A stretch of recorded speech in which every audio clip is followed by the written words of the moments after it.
Hey friends, it's Lady Ambrosia. I hope you all are doing well. I'm here with a super special guest today. Go ahead and introduce yourself.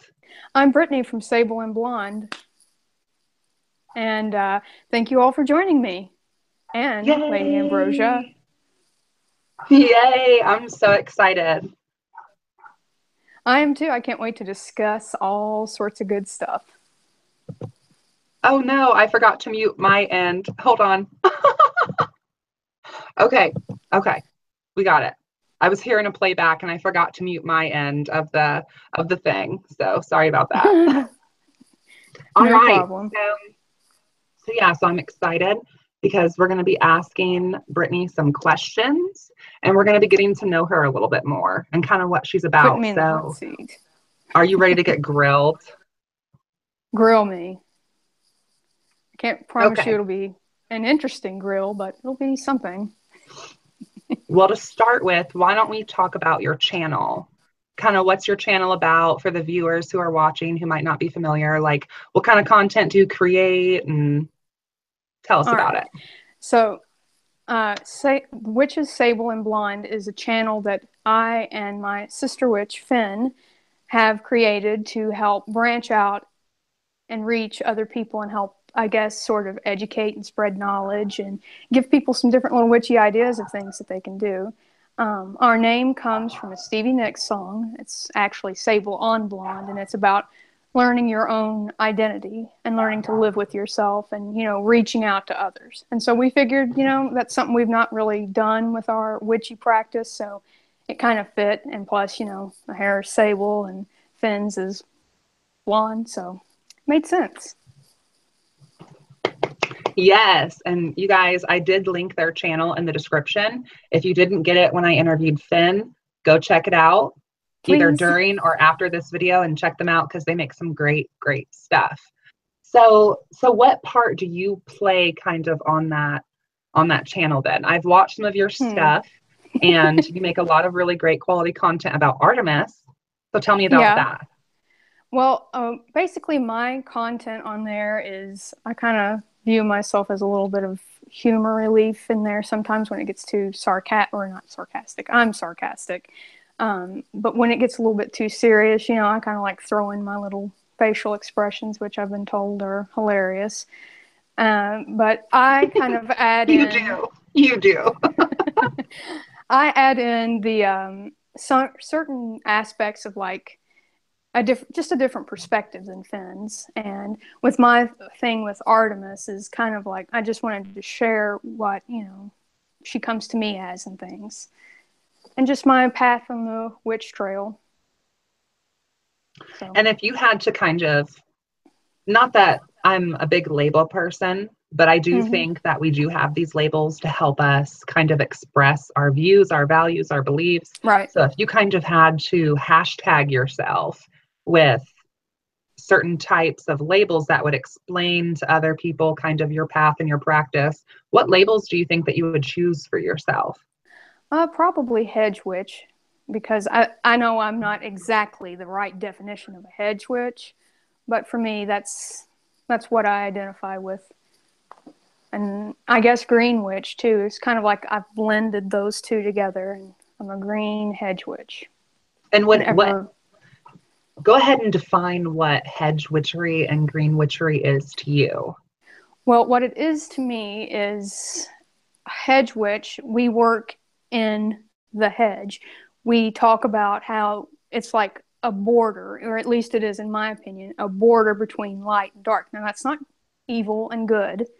Don't get patriarchal with it, but it's where you kind of walk the boundary. And if you think about like the village witch sort of thing, like she Mm-hmm. lives on the outskirts of the village. She's between the forest and the village and the farm.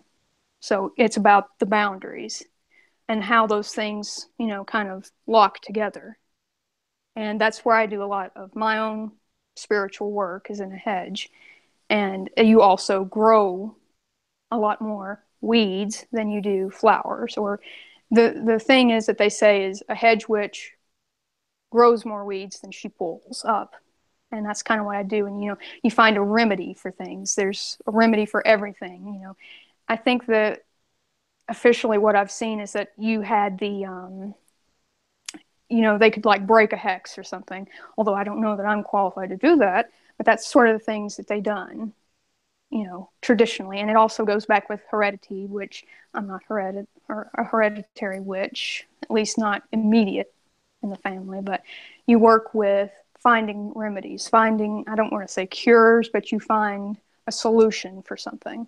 And with the green witch, that's just basically growing stuff and talking to your plants. Not that I So do then would you that. say that like herbology would play a big part of your practice since you Mm-hmm. practice green witchery?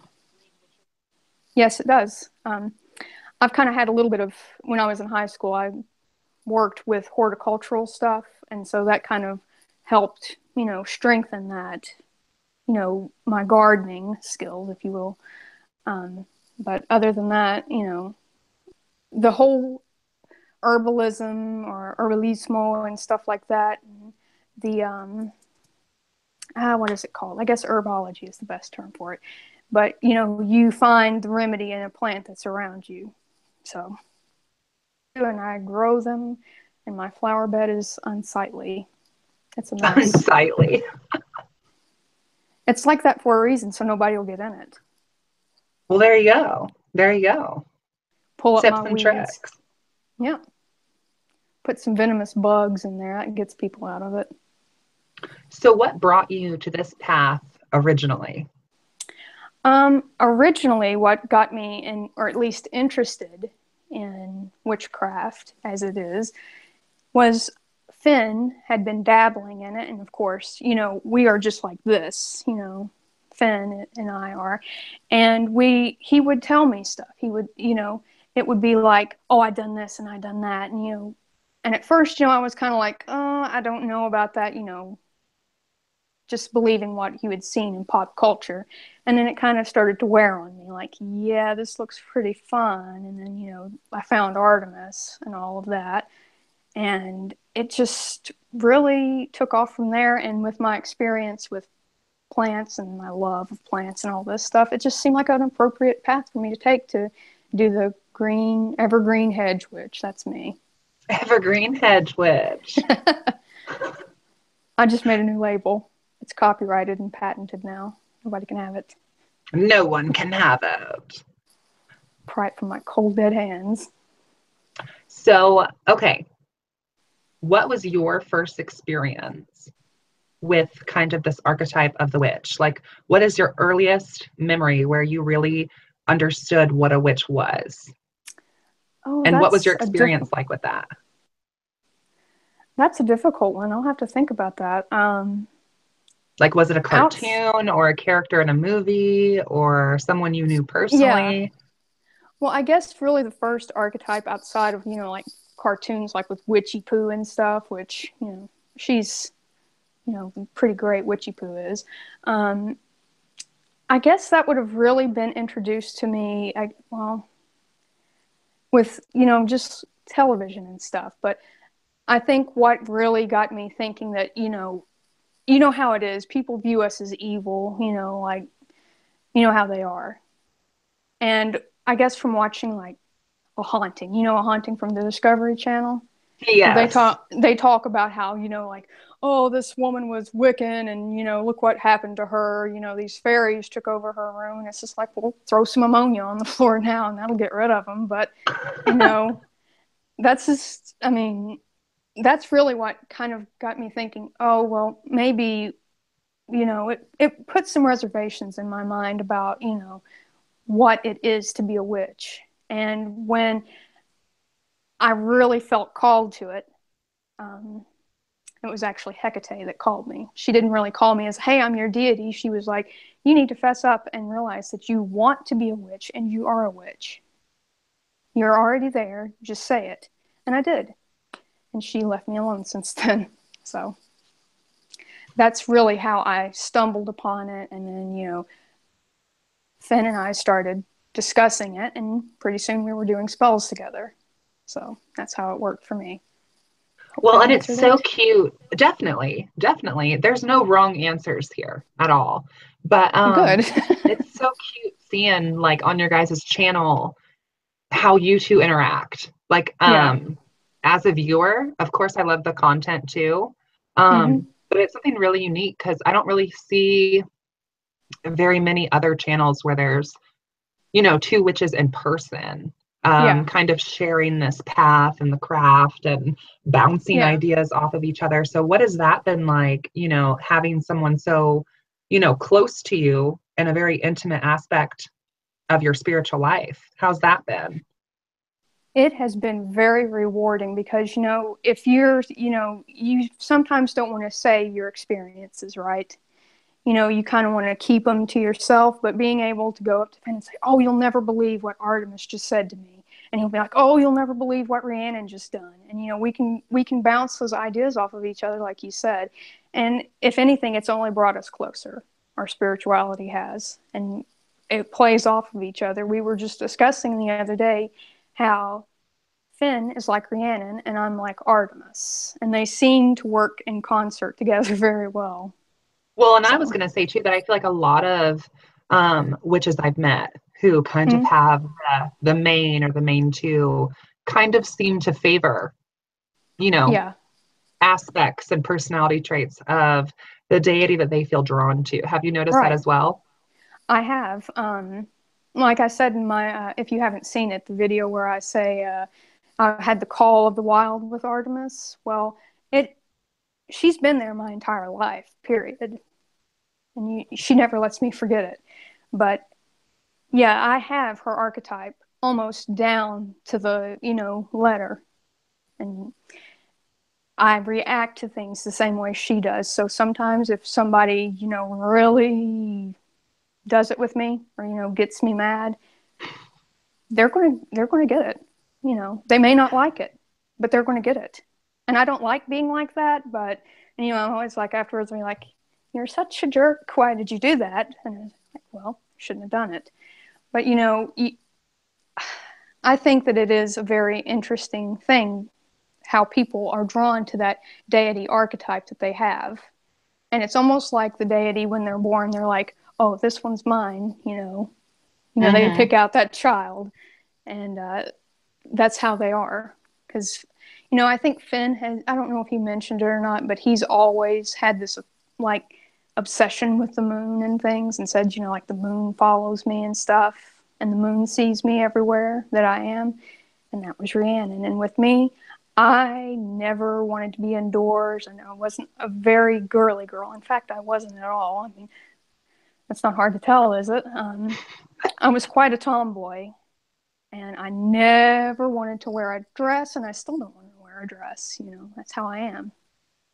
It's like I can't handle it.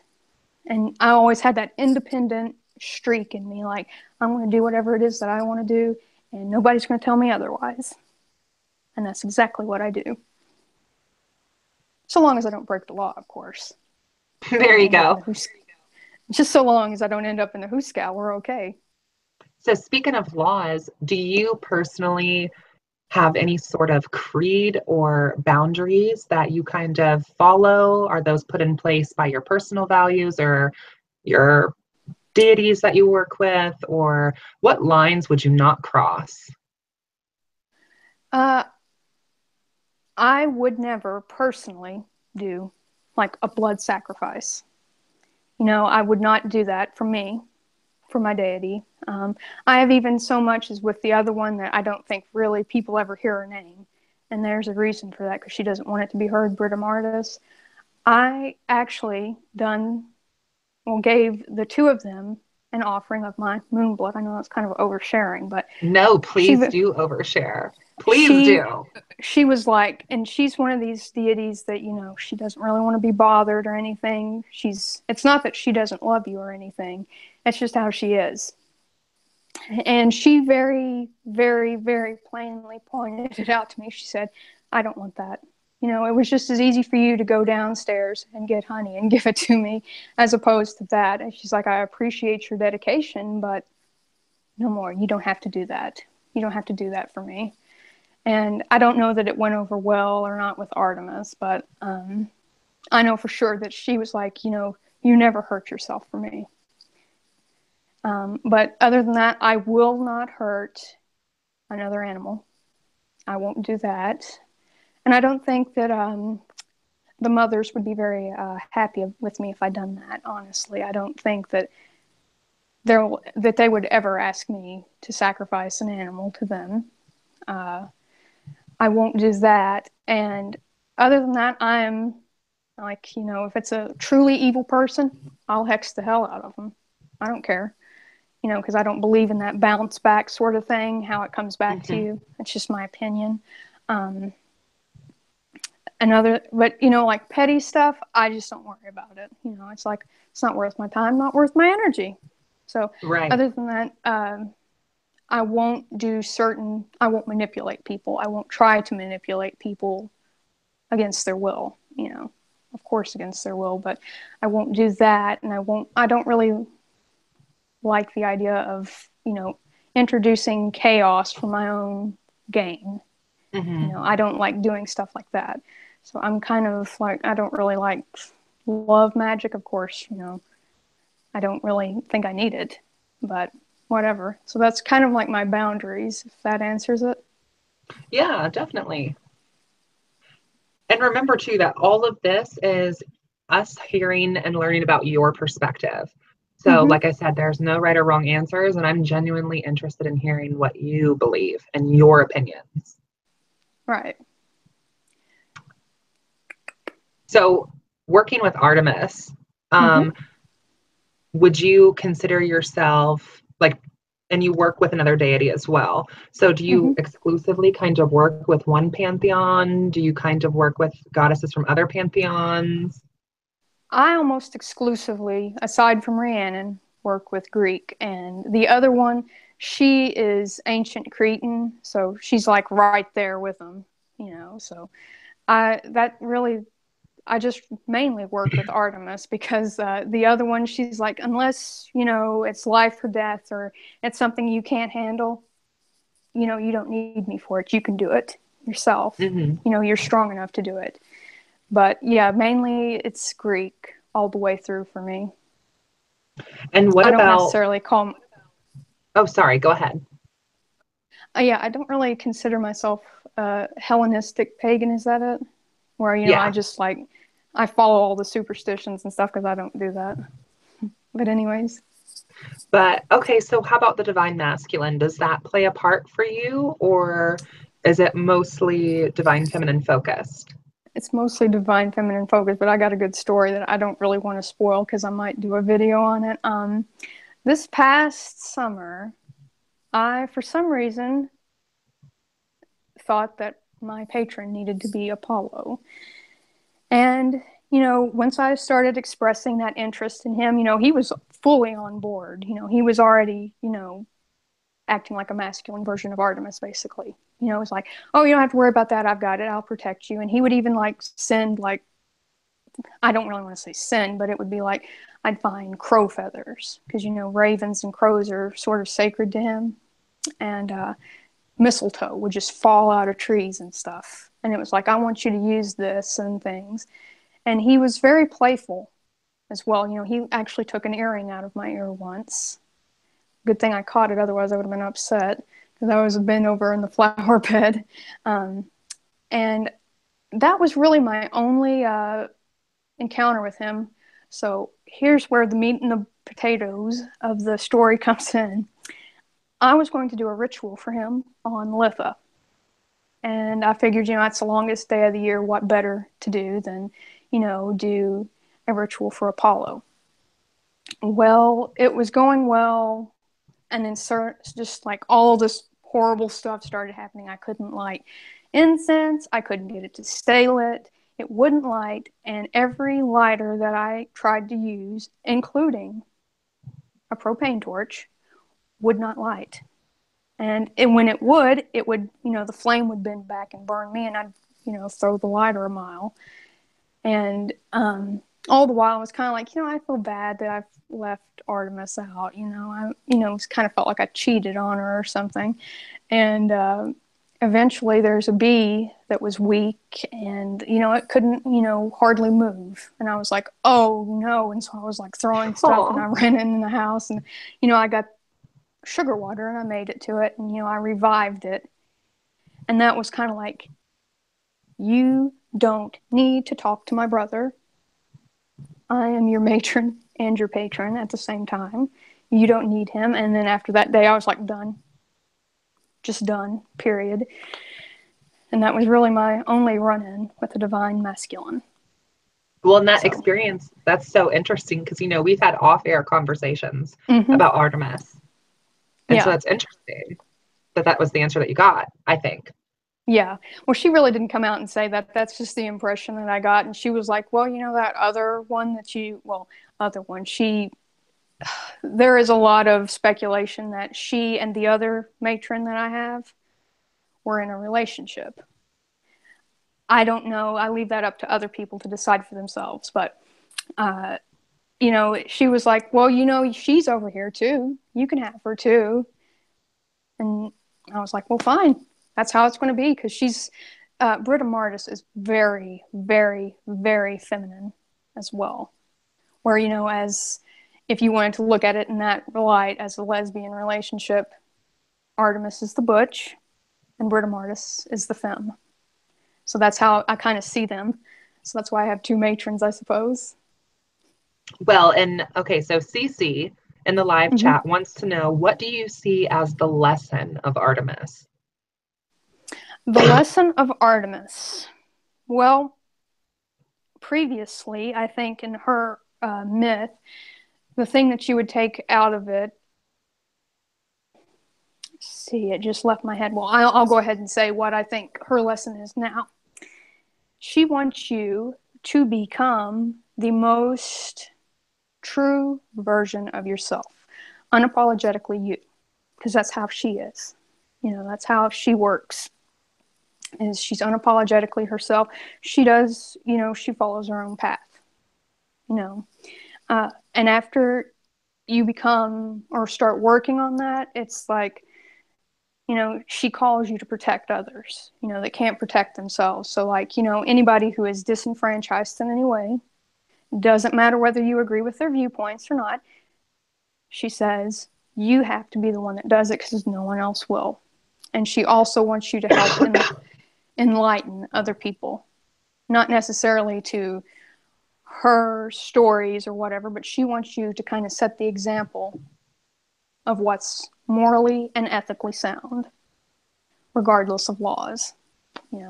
So her biggest lesson is to be individualistic and unique and help people and help others. So that's really her lesson. And even then, that kind of was her lesson in the earlier myths and things. As far as I'm concerned, that was her lesson, was, to be that way, because, she is a healer as well. But really, that's her lesson. And to remember what anger does. Mm-hmm. Because, she had quite the temper. And she reminds you of it. She'll say, remember what I done? Don't do that. Don't follow in that same footsteps. Learn how to control yourself. Now, okay, Artemis Greek, is Diana Mm-hmm. her Roman equivalent, or am I totally wrong on that? They are. Okay, So I thought so. it goes back and forth between me. Sometimes I call her Diana. Sometimes I call her Artemis. And, it's just like, she doesn't care. Because, one of her 6 wishes from Zeus was to be known by many names. And she is. Well, and the stories are pretty much identical between the Greek and Roman Mm-hmm. mythology for the most part. Yeah, there's just like a few little name changes and perhaps different facets to the story that wasn't there that kind of fit with the Roman sort of viewpoint. So that's all I can see as it being. So, as someone who walks the path with Artemis or Diana, we'll call her, by both. Artidai. What were your thoughts on Artidai? What were your thoughts on the Wonder Woman movie? Um, I loved it. I mean, I think I should live on Themyscira personally. I mean, I'm a shrunken Amazon, so that's like right up my alley. That's where I want to live. We'll get you some All those heels. beautiful women. Yeah, I'll have to have them or never get off of the horse. But I loved it. And, we talked about how they kind of bastardized Ares, and that really never set well with me. I mean, he wasn't, you know, a stellar example of a god, but Well, no, they he was also like a kind of, childlike god who threw tantrums. I don't yeah, think that he was necessarily worthy of being like the equivalent of Satan. yeah, because that's exactly what they done to him. Um, and I don't think they should have really shown Zeus in such a, holy light that Yes. they done. Like I'm in a complete agreement with you on that. That's really the only things that kind of bothered me. I wish we could have learned about Hestia's lasso and stuff and all of that stuff and had a little bit more backstory, but that's up to me to read the comics and figure it out. So I will. Well, and I felt like my issues with the movie had nothing to do with the actual movie itself and had more to do with DC Universe, Yeah. you know? Yeah.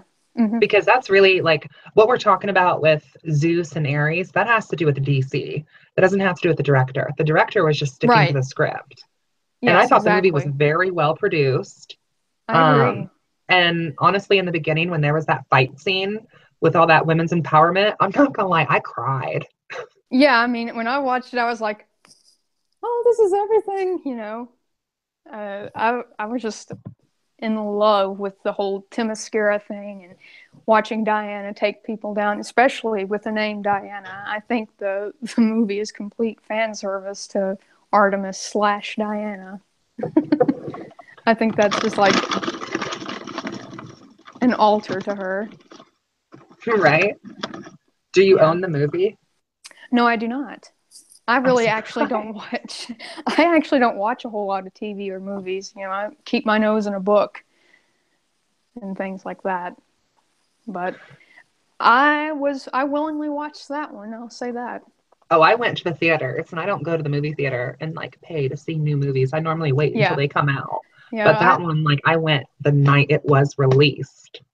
I didn't go and see it in movies, but Finn rented it from Redbox, and I was like, oh yeah, we're gonna watch it. We're gonna watch it. And we watched it, which is odd for me because like I have zero patience with sitting through a movie. Like I've got to have something to fidget with, or I have to read and kind of glaze over in order to enjoy it. I don't know why, but that's just the way I am. That's even with TV. Like I can't even watch TV without having something to occupy me else in a different way or something. If you had to be taken to a deserted island and you had to Oh take three boy. things, you had to take three things, but okay, like you have, you can only take magical tools. Ugh. What would I take? Yeah. What would I take? Well, I would probably take um, a knife that I use in my practice. I kind of use it to harvest herbs and, work with my plants and stuff and, kind of direct my energy. I would take that. And, oh boy, I'm kind of a minimalist with this. Um, okay, so here I'm going to go against the grain and say I'll take some black cord that I would use to bind somebody with so I can use that in different ways. Oh, that's a Because good one. I ain't planning on staying on that island. Okay. Uh, Can we talk?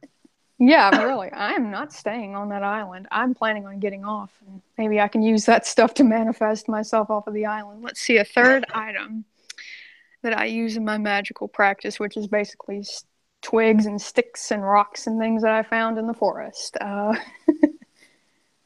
Hmm. Oh, here's a not so clever one. I'll take a great big hunk of some sort of gemstone, probably quartz, so I can throw it at stuff to defend myself. Well, and you have uh, the knife too, and depending on how you use the cord, that could defend you too. yeah, because I'm thinking like I'll go and cut a sapling and make a bow and arrow, and then I'll See, get I'm off of the thinking island. like I'm bringing a mortar and pestle, Right. an athame, And if I could bring candles, Yeah. you Oh, know? that's another flint, If you've Oh, got the yeah. knife and you've got like a piece of flint, there's your fire to light your stuff. But I could kind of see myself taking two rocks and using them as a mortar and pestle because I'm just that girl. Yeah. And I'd be like, gross, there's dirt on it. Yeah, I'd have to wash it off because I wouldn't have that mess. I ain't want no So is there, parasites. so have you had walking on this path for as long as you have, and Mhm. experiencing the things that you have you ever had any experiences that scared you or that kind of made you question your beliefs? Never. Never. Of course, that's because I'm walking with Artemis. So she'd be like, well, you can't be scared of it. She'd be like, oh, come on, don't be so scared of this. And would just push me right up to it. But I don't really think that I've ever had any moment where I've actually, been like, oh no, I've really messed this up this time. I'm not really cut out for this. Now, I will say that I have, and it's something that I have to work with because by my trade as an accountant, I'm very, very, very, very skeptical of things. Because, when you're an accountant, you have to be. Although right now we're looking for the job. But in that sense, I have a hard time sometimes hearing my deities. I have a hard time, you know, um, translating what they say, understanding things. And it's just like, well, maybe I'm not really cut out for this. And then I usually get like, one of them will be like, are you serious? You've come this far and you're going to quit. So I Right. really, there have been some times when I've questioned whether I could really call myself a witch. Because, I'm not like one of these people who's like weekly out there doing spell work, except I kind of do that in the warmer seasons because, I like to do my magic stuff outside, of course, which is, I think some people contend that that's good practice. But a lot of the stuff that I do is sort of like weather and growth related for plants. Um, but other than that, that's really, I've never had an experience that said yet, but I don't think I will, honestly, that has said, oh no, I'm in over my head, or, it's not been horribly negative. Because Hmm. I can get over it. If it's horribly negative, I'm a witch, I can figure it out. Right. Yeah, that's just the attitude I try to take with everything is like, whatever it is, I'm a witch, I can handle it. And You'll that's the figure it attitude. out. I'll figure it out. So, I got the itches. Yeah, they'll This, scratch. yeah, this itch witches, or this witch itches, bitches. Okay, if you had to pick your top three favorite herbs, like if you could only Mm. use three in your practice, Oh boy. Which I think one's one? mine would be salt, like sea salt, Mm-hmm. pepper, cayenne pepper, black pepper, whatever kind of pepper, Yeah. and cinnamon. Well, let me see. I would probably go with something like mugwort and let's see. I would say cedar or juniper. And actually, this isn't really an herb that I think a lot of people use, but it's something that I use with Artemis, is cypress leaves, because that's a Mm, sacred plant of hers. But I usually just burn that for her for incense, or if I'm working in a spell with her, I usually try to incorporate some of the little needles off of their soft little leaves and stuff. So I guess it's mainly trees that I stick with, although mugwort's not a tree. So I would go ahead and say mugwort, cedar, and maybe violet, because I like and what do you violets. use mugwort and cedar and violet for? Well, mugwort is basically the everything for me, or it's like you can use it to banish. I feel like you can use it to cleanse, which is very important. I Um, feel like it's real popular in like spells or incense blends that involve like psychic abilities and Yes, astral and the because dreams? see, that's something that I need help with sometimes is, getting rid of that, skeptical mindset that I have. And usually after you've inhaled enough mugwort, your mind changes a little bit. And with cedar, that's something cleansing. It's something, really, other than that, that's for cedar. I mean, it's got millions of different uses, but it's really just a good all around herb for me. And with violet, there's a million, well, not really a million different things that you can use for violet. Um, there's a nice little, I guess, witchy nursery rhyme that if it has a heart shaped leaf, you can use it for love, which I really don't do that for. But each herb has its own properties in a baneful sense. So, like, if you wanted to destroy someone's confidence, you could just take its little heart shaped leaf and rip it in half, and I could use that in different ways. If that answers your question, like I said, mostly what I do is just like banging some rocks and sticks together in the forest. I There you kid. go. I kid. I kid. I don't do that. Or do you? Or do I? But The yeah, I world mean, may never know. news at 6, woman screaming, bloody murder in the woods. Who is she? Crazed witch woman. It's me. Where did she come from? Where did she go? You'll never know.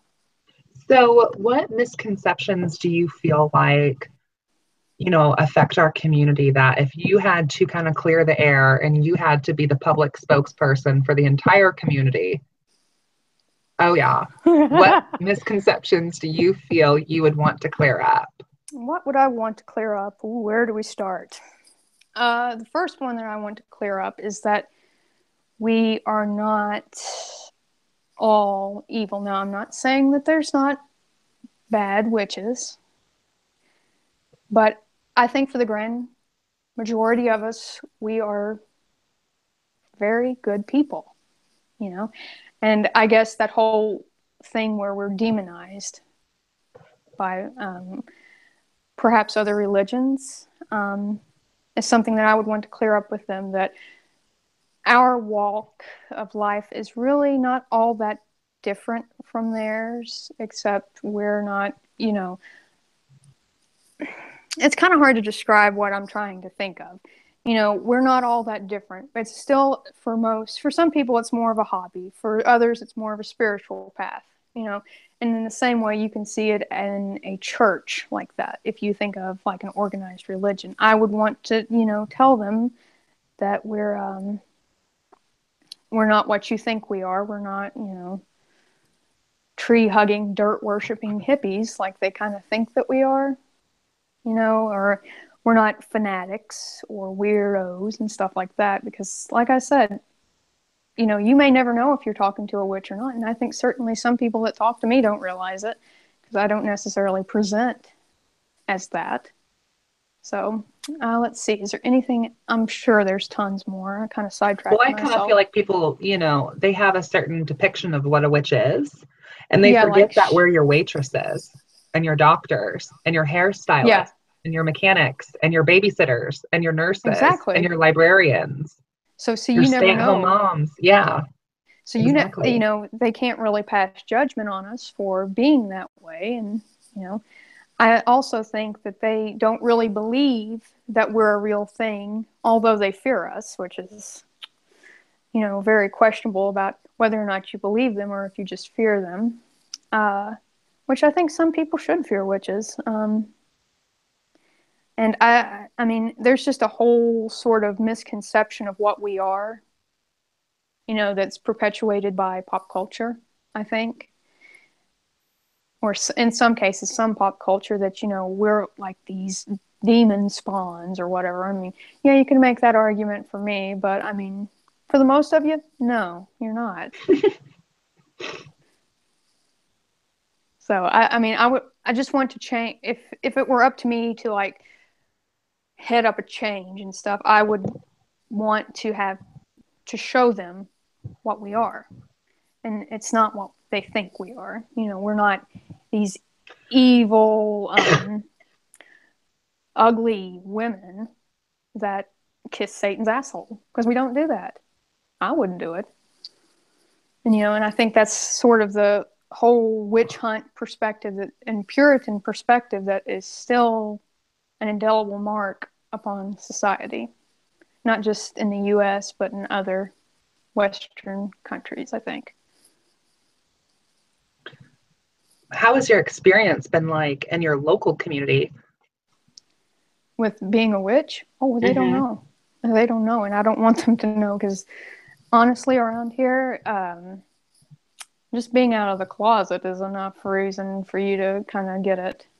So, and it depends on what part you're in, but I don't really go around telling people such. Mm-hmm. I like to remain in the shadows if I can, So you're unseen. kind of in the broom closet in your mundane life.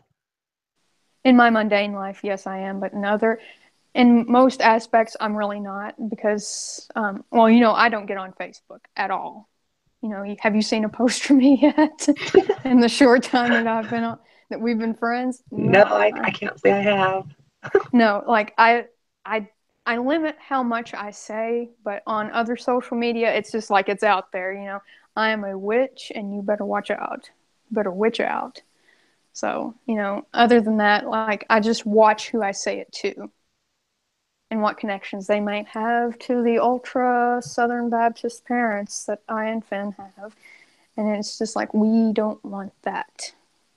So. Well, speaking of that, like I remember growing up and there being like certain kids that that wouldn't be allowed to come over, to my parents' house and stuff because of who and what we were. Yeah. I mean, honestly, I wouldn't, if we could, meld childhoods together, I wouldn't have been allowed. Look at that, what they're into, devilish stuff and all this crap. And then it's just like, whatever, but. Right. Because I had like friends and stuff who, at the time I couldn't understand, well, why can't she come over? Like, why can't you come over? And she'd be like, oh, well, my parents think that, XYZ basically about your family. Yeah. And I'm like, well, why does any of that matter? Like, I didn't understand then. And, growing up and stuff, my mom was always like really stressed the fact that some of these conversations are conversations that you can't have with, just everyone, when obviously when I was like a young kid and stuff. Yeah, because you don't really have a filter. Right. Shouldn't want me on the bus talking about tabletop divination at dinner and what came up in the cards, Yeah. So divination, what's that look like for you? Divination, well, and this is going to be kind of like a wah-wah answer, but I go on instinct, period. It doesn't matter what sort of divination that I'm going on, whatever first pops into my mind, that's it, and with trying to like divinate certain things, I go with my instinct, what it tells me. Or if it's trying to help somebody else, I might say, well, I know what it means to me when I see it, but what would that mean to you? And, try to help them through that. But for me, like even with cards and stuff, I'm kind of like lacking in that area with divination. And of course, it's still trying to get out of my head, so much. But there is one thing that I do want to start doing, and maybe you can give me some tips on it. Oh, yeah. I have been sort of had my arm being jerked that, by one of my deities, that she wants me to start candle scrying with her. And I'm like, I'm not really sure, So I have the idea in my head that it's like I need to look for images, perhaps. Is that right? Am I thinking of that right? But that's something I'm interested in. Yeah, like for me, I'm into various forms of divination, but candle scrying, for instance, is, in my opinion, kind of like a much smaller scale, like bonfire, right? Like, I don't know if you've ever sat around a bonfire and just kind of like been, enchanted by the flames that dance within it. I can remember like early memories of being like a kid and sitting around outside a fire and just being so mesmerized and getting lost, in the dancing flames. So for me, candle scrying is just that. It's the exact same thing on a much smaller scale. So like mini bonfire, because it will be a mini bonfire with her because she loves fire. Yeah, like I feel like Mm. it's the same concept, do what you need to Yeah, do in order to kind of put yourself in that. And this is just advice from my own experience. So take what you like right, and leave what you don't. I'm not, I want to be very clear. right, I never tell anyone, how they have to practice. So this right. is just how I do it. Um, but for me, it's a little bit harder to connect to like scrying into like a spell candle, for instance, just because the Right. fire is so much smaller. And it's a lot easier for me to do it if it's a big bonfire. Um, so to kind of assist in that, I might burn incense and play music that also aids in that Hmm. activity. Right. Maybe I will, invoke a deity or a guide or just a mantra of kind of setting my intentions onto the candle. Right. Right. And if I'm doing a spell, like let's just say hypothetically, I'm doing a court case, right? Like there's a Right. court case and I'm doing the spell for a court case. Maybe I'm scrying into the fire to try to predict the outcome of my spell. Ooh, I've Or never. right? Or maybe it's like a come to me spell where I'm trying to attract either a specific person or, Right. a romantic relationship in general, right? Hmm. Which I want to preface that too, guys, by saying that I'm not this is just hypothetical examples. I'm not out here looking for love. I've already got it, honey. Hello. But no, I was like you could maybe scry into that fire to see the prediction of that spell and how it will manifest. Yeah. See, these are things that I hadn't really thought of. But, back to the divination question, really the only tools that I use are cards, and I don't really use them that often because, like, I'm of the mindset what's going to happen is already going to happen. And it's not like, like when you flip cards and stuff, you see a possible outcome and you realize that it can change or that you can kind of help change it. Um, And if you and don't like it, manipulate it. Hello. right. Um, and I kind of use a little bit of dream. I don't actively like, say, oh, I'm going to go to sleep tonight and dream that, I'm going to find the answer to something. But sometimes my dreams are kind of like a little bit predictive or kind of like a glimpse into something that could happen, as jumbled as they are. But, I don't really ever develop myself into that because I figure it would be, a little bit too much for me. So, like, I have Well, actually. couple things here in this chat real quick. I just want to tell you too. Emerald Dream suggests maybe try using a cauldron for the fire scrying to kind of transition yourself Right. maybe even into the candle scrying. And then Pixie Do said that you might really connect with runes, maybe made from like natural wood or Mm-hmm. stones. Yeah. Have you experienced either of those? Have you tried those out or? I haven't really experienced runes. That's something that Finn and I kind of want to get into. But yeah, those are all great ideas, and I'll certainly try them. You know, anything that won't or that she won't be able to set me on fire with because she does love her fire. Yeah, Has to please be don't a, catch on fire. yeah, it would just be like, I have seen her send entire um, can or like sticks of incense up in flames from just saying her name. And it's just like, she's like, all right, you're burning stuff. This is great. But she has really indicated me, Britta Martis, has indicated to me that she wants me to do more like flame divination. Because I think she might be like, well, maybe you'll get my messages better or a more quick message from the flame. Well, and speaking of that too, because I've watched I've watched a lot of Sable and Blonde's videos, guys, Mm-hmm. and I really enjoy the Artemis videos because I enjoy learning about deity period and the mythology Right. period. But something I haven't heard you talk a whole lot about is your other deity. So how do you work with her? How do you honor her? And what's your Ooh. connection like there? This is going to be a very held back sort of thing. That's And okay. she And really, if I some mean, things are this is too just her personal, preference. yeah, if It's not some things are too necessarily personal, this. you don't have. If it's too Yeah, personal or too invasive, you don't have to answer. I'm just the one who asked the question. I know. But here's the thing with her. She is, and she has let me know that she does not want a lot of people, to start, knocking at her door. Because the way I view it is she's kind of on a sabbatical from, the whole goddess sort of thing. But when you work with one of these ancient Cretan deities, like the the main thing is that you're held, and this is one of the reasons why we don't know a whole awful lot about their rituals and some of the names of the deities, is because it's all held in secret. So, like, I can tell you about her, but like anything that I do with her is off limits because she's like, no, no, no, no, no. So, a little bit about her. She is kind of an ancient Cretan. It's the correct term is Minoan, but you're going to find out why I don't mention her name as Minoan.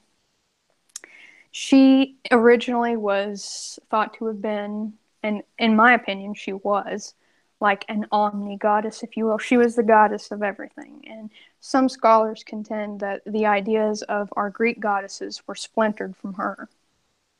So she was like Demeter, she was like Persephone, she was like Artemis, she was like Athena, and she had all these different facets and stuff.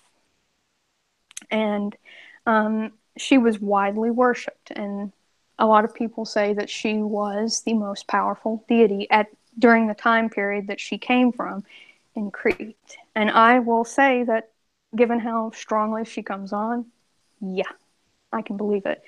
But her connection, she kind of got ran through the patriarchy, just like other goddesses did.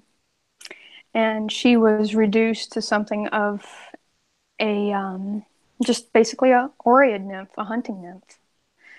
And the best known myth as it relates to Greek mythology with her is where King Minos, when he took over Crete, said, "That's going to be my wife." And she said, "Oh, hell no, I'm not." And he chased her for like 9 months throughout this island. And finally, he cornered her at like the most northern west point of the island. And, he's like, "Well, you've got nowhere to go." And she said, "Watch me." And she jumps into the ocean. And some accounts say she swam, but I get the feeling that it was more of a rebirth sort of thing, like a feminine rebirth, because that's what she's all about, is like life, death, and rebirth, like the cycle. And one of her names is Dictana, which means Lady of the Nets. And she was said to have created nets of all sorts. And when she wound up near where I suppose is mainland Greece, she was said to have been entrapped in the nets that she had made. And these sailors were like, "Oh, wow, what a catch. Look at her, and, want to force themselves on her." And she couldn't fight back. And guess who shows up? Take a wild guess. Uh, I It's mean, easy. I don't know. Is it Artemis. Artemis? Okay. Yep. Yep, that was who done it. That's who Folks, that's who done it. Okay. she saved her, and that's how she made her way into the Greek pantheon. Uh, and basically, after that, it said that Artemis beloved her so much that she made her into a goddess, but she's kind of already a goddess. So, like, they say that their temples appeared right next to each other. And unfortunately, I might have to go because my phone's getting ready to crap out on me. So, All righty. Well, I mean, this has been wonderful. And thank you for, allowing me to interview you and ask you some questions and grill you live. hey, I'm always happy to answer questions. I don't know that I answer them perfectly, but hey, I answered them. That's all that No, yeah, matters. you did great. Yeah, thank you. And, thanks for all the viewers we had a lot of great Yes. activity in the live Yeah. stream. So thanks Thank for you so asking much. questions and hanging out. And definitely look in the description and check out Sable and Blonde's channel. And just so you guys know, this was Sable.